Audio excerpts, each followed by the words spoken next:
نن سبا بچی چې کم دی هغه والدین د سره منی نه د بچو د والدینو په مخ کې داسې لهجه ده لکه دا چې د بچی او د پلاری او بیا لا باج بدبخت بچی پکې دا هم وای دا پلار بوډا شوی دی پوهیږي نه دا مور بوډۍ شوی ده د ده ځواک په دې باندې نه رسیږي د ده ذهن په دې باندې کار نه کوي باج بدبخت پکې دا وای هغه وخت کې خدا مور پلار پوهیدل په کم وخت کې چې ته پیدا کولې په کم وخت کې چې تعالی ستا پرورش کو په هغه وخت کې خدا والدین پوهیدل په کم وخت کې چې ستا سره شپې ونولې په کم وخت کې چې ستا سره په هسپتال کې شپې ونولې په کم وخت کې چې دوی دا تمنا ورزو کوله چې کاش د بچی دا تکلیف ما ته میلاو شي چې زماره بچی نه تکلیف او درد ختم شي په هغه وخت کې خدا والدین پوهیدل چې کله بوډاوالي ته ورسېدل او زه په دې باندې راغی ته اوس دا خبره کې چې زما د والدین دا نه پوهېږي دوی دماغ په دې باندې نه رسېږي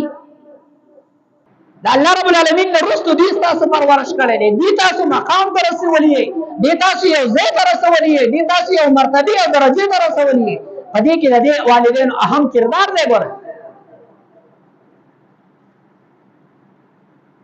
نن بچې چې لږ ځای ته ورسېږي لږې پیسې وویني لږ مال وویني لږه ټره پره او جیداد وویني بیا د ده نه هغه خپل پیدایش ومیر شي د ده نه هغه خپل چې دې والدینو ورسره کم محنت کړی دی هغه هم د دوی نه هېرې شي دې والدینو خپله لوړۍ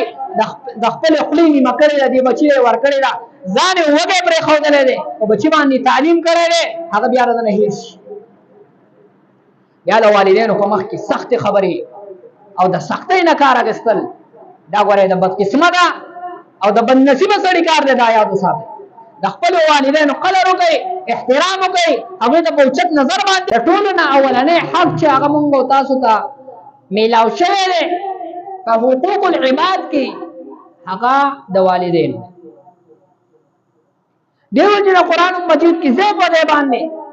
د والدینو ذکر شوی دی د خپل ذکر سره الله رب العالمین یو ځای کړی دی د خپل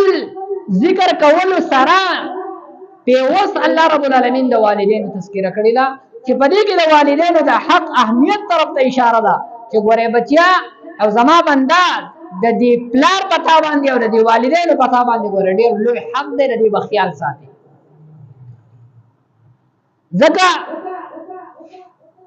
الله رب العالمین فرمایي وقضى ربك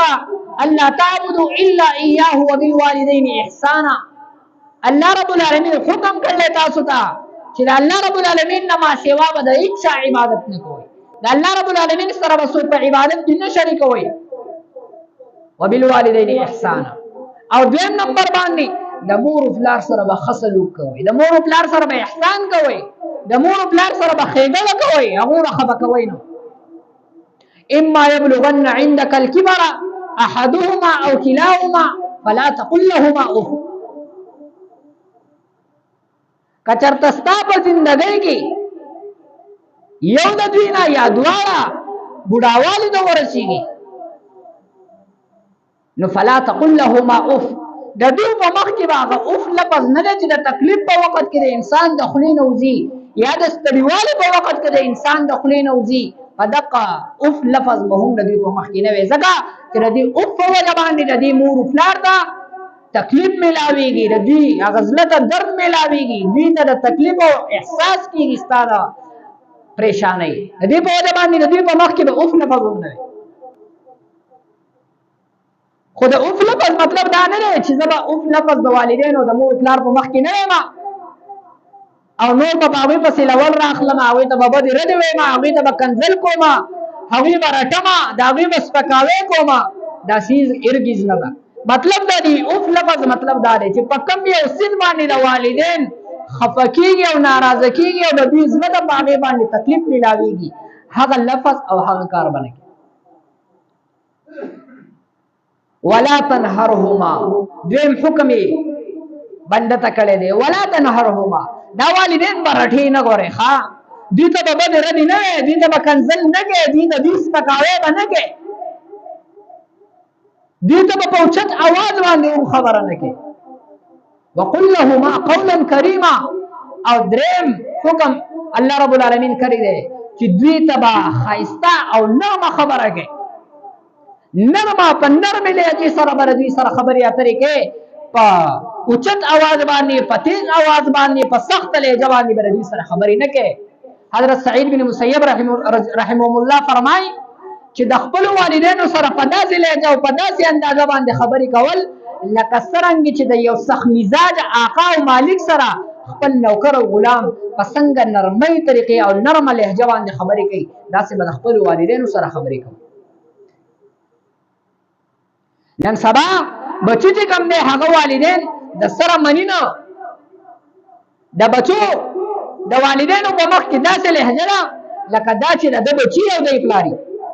او بیا لا بعضې بدبخته بچي پکې دا هم وایي دا پلار بوډا شوی دی، دی پوهېږي نه، دا مور بوډۍ شوې ده، د ده دماغ په دې باندې نه رسېږي، د ده ذهن په دې باندې کار نه کوي. بعضې بدبخته پکې دا وایي په هغه وخت کې خدا مور پلار پوهېدل په کم وخت کې چې ته پیدا کولې، په کم وخت کې چې تا دا ستا پرورش کو، په هغه وخت کې خدا والدین پوهېدل، په کم وخت کې چې ستا سره شپې ونولې، په کم وخت کې چې ستا سره په هسپتال کې شپې ونولې، په کم وخت کې چې دوی تا تمنا ورزو کوله چې کاش د بچي دا تکلیف ما ته میلاو شي، خو چې زما د بچي نه تکلیف او درد ختم شي. په هغه وخت کې خدا والدین پوهېدل چې کله بوډاوالي ته ورسېدل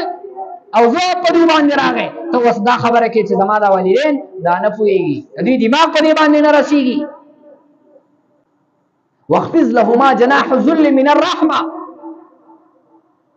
خپل د عاجزۍ مټې د انکسارۍ مټې دوی ته ښکته کړه د عاجزۍ په وجه باندې، د وجې د رحمت او د شفقت نه د دوی په مخ کې چېرته سختې خبرې مه کوه. وقل رب ارحمهما کما ربیاني صغیرا، پنځم حکم یې کړی دی شریعت، الله رب العالمین پنځم حکم دی بچي ته کړی دی چې ګوره دا واوره د دوی لپاره د دعا اهتمام کوه. وقل رب ارحمهما، ای زما ربا، ای زما پروردګاره په دې دواړو باندې رحم وکړي، کما ربیاني صغیرا، لکه څرنګه چې په ماشوموالي کې دوی په ما باندې رحم کړی دی، زما پرورش کړی دی. په دې آیات مبارکه کې الله رب العالمین د ده ته د دې انسان پرورش را یاد کړو چې بچیا او بنده ته ګوره داسې نه رالوی شوی، په تا باندې سختې برداشت شوي دي، په تا باندې تکلیفونه برداشت شوي دي، ستا سره لوی مشقت دی والدینو کړی دی او دې ځای ته یې را رسولی. اوس د دوی لپاره د همدردۍ نه کار واخله، د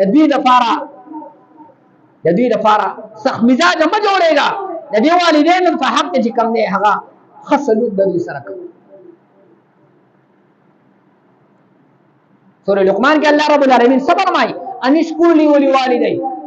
زما شکر ادا کوي او د خپل والدینو شکریا ادا کوي. دا ستاسو مجازي مالکان دي. دیو جن حدیث مبارک کې نبی علیہ الصلوۃ والسلام فرمایي چې د والدینو ناراضگی دا الله رب العالمین ناراضگی ده، د والدینو خوشحالي دا د والدینو خوشحالي ده. کا